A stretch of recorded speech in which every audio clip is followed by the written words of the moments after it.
I'm Melody. Welcome to Myanmar Today Review, and this is where we visit the top stories for this week from Myanmar Today. Here are the reports from our reporters from this week. Akajo got the latest report on how China grapples with growing asymptomatic cases. Zhueman and Pure Theory will give us all the details on special rescue team set up to focus on relief measures against COVID-19. Dora Sweden has the story on how ICBC donated 150,000 disposable medical masks to MOHS. Before we get to the reports, let's take a look at the featured local news from this week. The following is a message from President Thingyan for Myanmar New Year. Quote, I wish to extend my good wishes for good health and peace of mind on the occasion of the New Year to all esteemed citizens of Myanmar. I am deeply saddened by the fact that because of COVID-19 global pandemic during this year's Thingyan, all of you could not move freely or have fun, end quote. He said, quote, the Union government is working hard to address the global pandemic, COVID-19 through systematic preparations and processes. At the same time, we are implementing with unflagging zeal the aspirations and hopes of the people concerning rule of law, socioeconomic development, national reconciliation, internal peace, and establishing a democratic federal republic which reflects the goals and hopes of the Union government, end quote.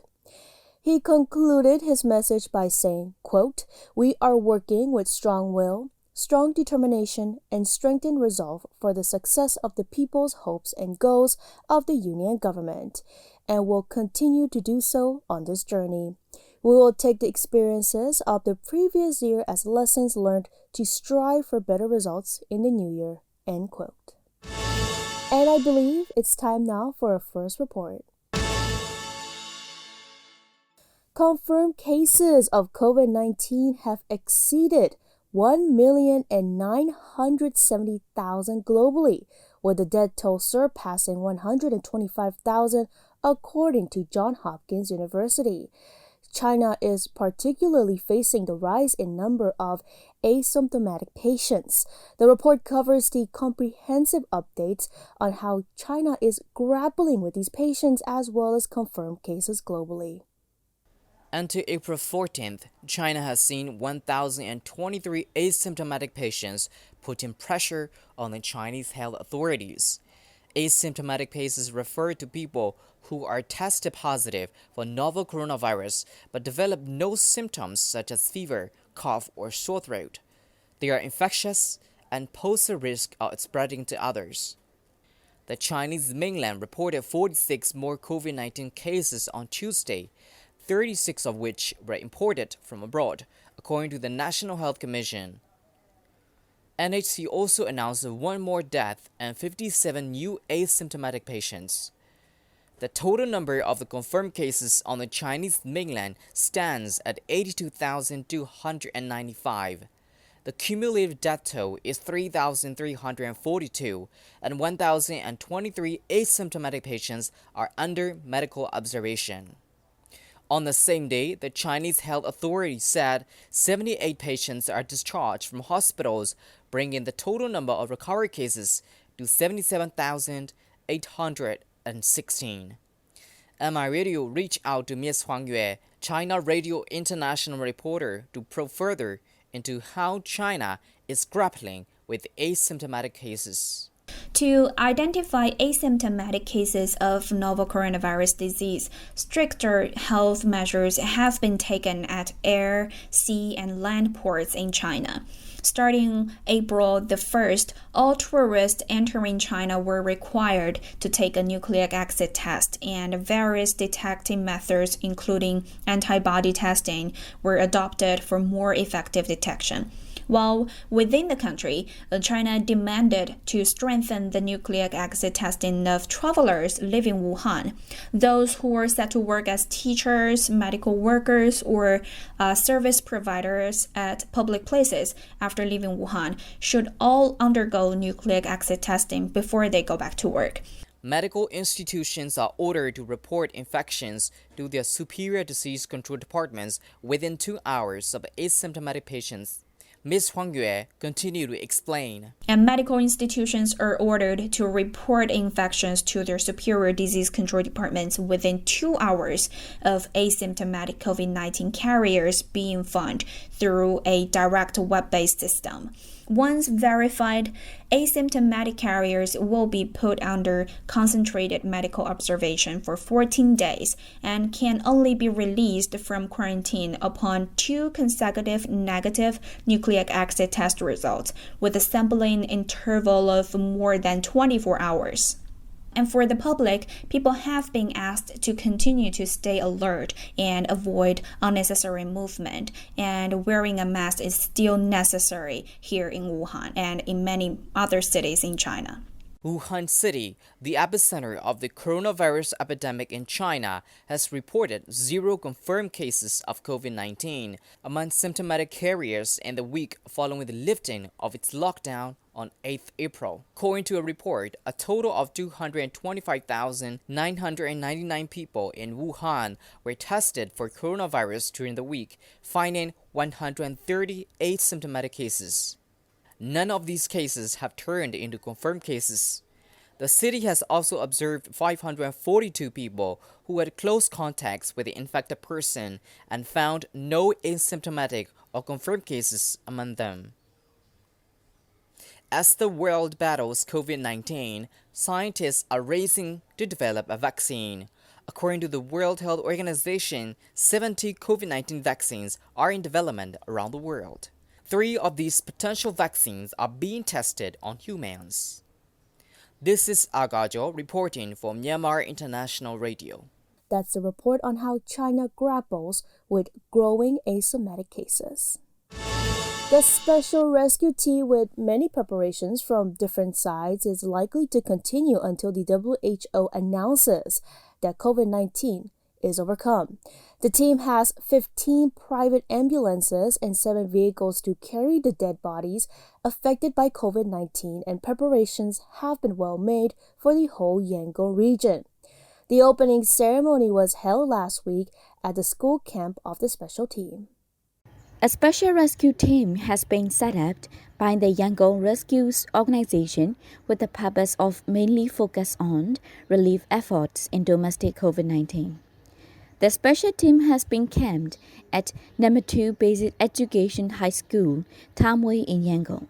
Unlike the other rescue teams for COVID-19, the 25-member special rescue team was organized with advanced protection for possible infection conditions of the rescuers. The reserve crew for a special team has been also prepared not to lose the manpower at a time when the special team members has been put into a 14-day quarantine while operating. The team has 15 private ambulances and 7 vehicles to carry the dead body affected by COVID-19, and preparations has been well made for the whole Yangon region. The opening ceremony was held on 9 April at the school camp of the special team. Speaking to Emma Radio about his opinion on the formation of the special rescue team, Udo Wen, local representative, Tamway Township said,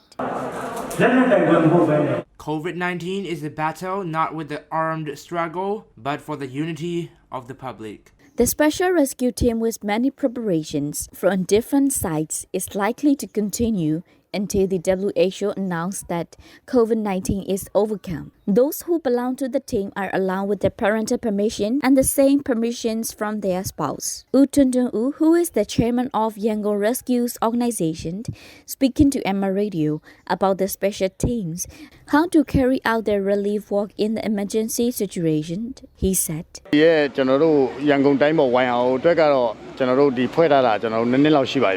Yangon Rescue Organization was formed about 2 years ago. The team has been specially organized only for COVID-19 currently. The special teams are placed with its private dorms, which can accommodate 12 people each. The second group is also prepared if the first group is put into a 14-day quarantine. The team is designed for emergency response to special conditions to carry out rescue work. The number 4 BHS is designated to be used for community-based facility quarantine center in Damui. We separate the quarantine centers and special team camp because the teams have to perform social rescues and we have to prevent the public from the spread of infection. The team is comprised of doctors, nurses, and also the volunteers. But there are some requirements, including PPE suits and preparations are underway with the support of donors. Speaking to Emma Radio about the needs for the qualifying PPE suits and pesticide, Don Winte, the secretary of Thingyan charity group, said, Here are only just over 50 qualified PPE suits. The rest are used while spraying pesticides. The market saw a shortage of pesticides. The government said that they will provide for. Currently, the regional health center provided hundreds of PPE suits. The standardized PPEs, N95 masks, and other safety accessories are needed for the volunteers' safety. A full quality suit costs about 40,000 jets. When an ambulance goes out, it takes about 3 people. So if we are to leave, the cost is over 100,000 jets. There are 137 teams with more than 3,500 volunteers and over 400 ambulances to carry out rescue efforts in Yangon region. The special teams has been set up and they are ready to extend their support if necessary. Go Nguyen-so, who is the team leader of the special rescue team, spoke to Emma Radio about their determination to serve the interest of the public. He said, 公益嘅啲အဖွဲ့တွေဖြစ်တဲ့အတွက်ညင်းလို့လည်းမရဘူးညင်းဖို့အတွက်လည်းကိုတို့မှာခွန်အားမရှိဘူး We are social rescue teams and we don't have strength to refuse and we can. As we prepare to serve the public, we also have to prepare for our own safety and the government also supports us. There are no worries about the infection that we are systematically clean with proper pesticides whenever one ambulance comes back. Just before the formation of the special team, we have discussed with our teammates. If something is happening to me, the rest teammates will have to keep it going and don't feel sad. I have already told my family that we are serving the interests of the public and don't be so sad and to stay and keep on their life path. We came to the special rescue team just only for the public. That's the report on how special rescue teams set up to focus on relief measures against COVID-19. The Yangon branch of the Industrial and Commercial Bank of China donated disposable face masks to the Ministry of Health and Sports of Myanmar. The donation ceremony took place last week at the Chinese embassy in Yangon. The ministry is to distribute the donated 150,000 masks to respective areas in need. The Yangon branch of the Industrial and Commercial Bank of China (ICBC), which is the Chinese major international bank and the only Chinese-funded bank in Myanmar, donated 150,000 disposable medical masks to the Ministry of Health and Sports in Myanmar. The donation ceremony took place on 8 April at the Chinese embassy in Yangon, and it was attended by Mr. Chen Hai, Chinese ambassador to Myanmar, Professor Dr. Zhou Dantong, Director General of Department of Medical Research of the MOHS, Mr. Hang Bi-chin, the CEO of ICBC Yangon branch, and staff from the embassy and the ICBC. ICBC 践行社会责任，传承报国情谊。那么这次 Being an important bank of China, the ICBC carrying out its social responsibility is to support China-Myanmar powerful friendship. Since the outbreak of COVID-19 in Myanmar, Chinese government and other Chinese society here are providing aid to Myanmar.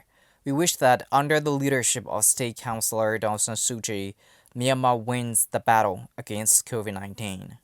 中缅两国呢，炮破情深，有着 The people of China and Myanmar are always in a good relationship. When the epidemic broke out in Wuhan city of China, the Myanmar government and the members of the society donated money and materials to China to support the fight against the epidemic. As the ICBC to actively fulfill its social responsibilities, We purchased masks and other anti-epidemic materials from China for the first time and donated them to the Ministry of Health and Sports of Myanmar. We are willing to share the hardships and overcome the difficulties with the people of Myanmar.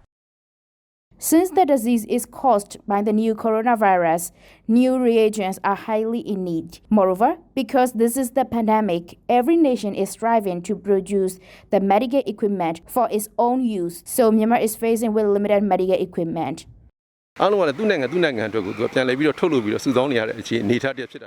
All around the world, every nation produces their reagents for their local use, and we have limited reagents and limited laboratory examination. Moreover, we need medical masks for the citizens. Infected persons without symptoms can be the secret virus spreader, so wearing masks is important to contain local transmission. We will distribute the donated masks to the respective places of regions and states as soon as we receive them in hand. We are in need of reagents, PPEs, masks, and testing kits. We have received so much aid from China since we are the good neighbors indeed. The outbreak of the virus caused the key projects of China and Myanmar pause, and there are some economic impacts on some Myanmar factories as well. As the biggest commercial bank of China, the ICBC expressed the potential of future economic bond between the two countries after the pandemic. We believe that the Myanmar government is in place to grasp the development and changes of the domestic epidemic situation and the various measures against the prevention and control of the epidemic situation have been properly dealt with. The emergence of the epidemic will inevitably have a certain impact on the production of China-Myanmar key projects. However, in the long run, the economic structure of China and Myanmar is highly complementary, and the fundamentals of further economic and trade cooperation between the two countries will remain unchanged. It is necessary to pay close attention to the economic development and financial market situation in China and Myanmar. The ICBC will arrange a credit plan according to the development and changes of the epidemic situation and provide high-quality banking services as always to ensure that the financial links between China and Myanmar are not affected and jointly promote the health economic development of China and Myanmar. Since the outbreak of COVID-19, the ICBC actively participated in the prevention and control of COVID-19 in Myanmar by providing green channel to donation fund and releasing some analysis about COVID-19 effect on Myanmar financial market. That's all for now. This is Dora Swison from MI Radio. That's the report on ICBC donates 150,000 disposable medical masks to MOHS. Now to international news. Medical staff from the Chinese army has started departing Hubei province to end the battle against the coronavirus. Around 4,000 military medics dispatched to Hubei, epicenter of the coronavirus outbreak in China, have returned with approval from Xi Jinping, chairman of the Central Military Commission. The medics have treated over 7,000 patients over January, and no military medics have been reported infected during this period. Chinese President Xi Jinping has discussed the coronavirus pandemic with his Russian counterpart Vladimir Putin. In a phone call, President Xi said coordination between China and Russia indicates high level of cooperation. President Xi also said China will continue to support Russia in its fight against COVID-19 and thanked Russia for supporting Chinese nationals there. Putin said his smeared campaign against China are unacceptable and Russia will continue its cooperation with China. The first batch of medical supplies donated by China to Egypt for curbing the COVID-19 arrived in the capital Cairo on Thursday morning. Let's take a look.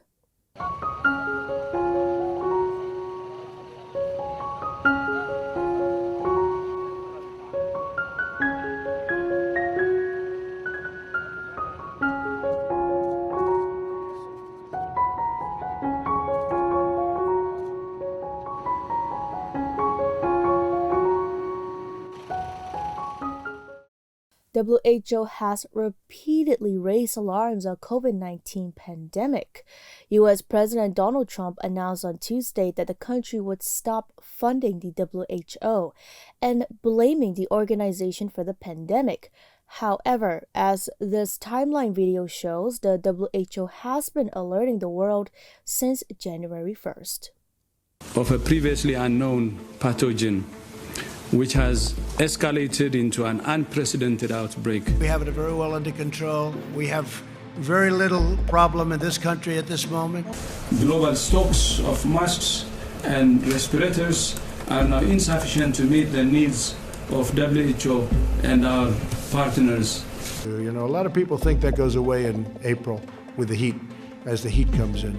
We're in great shape, though. You know, in April, supposedly it dies with the hotter weather. Looks like by April, you know, in theory, when it gets a little warmer, it miraculously goes away. I hope that's true. It is COVID-19. Wash your hands, stay clean. You don't have to necessarily grab every handrail unless you have to. You know, you do certain things that you do when you have the flu. I mean, view this the same as the flu. This is your window of opportunity. So my advice to these countries is to move swiftly and contain it at its bud. It's going to disappear. One day, it's like a miracle. It will disappear. And we have now increased our assessment of the risk of spread and the risk of impact of COVID-19 to very high at global level. Coronavirus. They're politicizing it. We did one of the great jobs. You say, how's President Trump doing? They go, oh, not good, not good. The time is to act now. The time is to act early. The time is to be aggressive. Even the high-income countries should expect surprises. The solution is aggressive preparedness.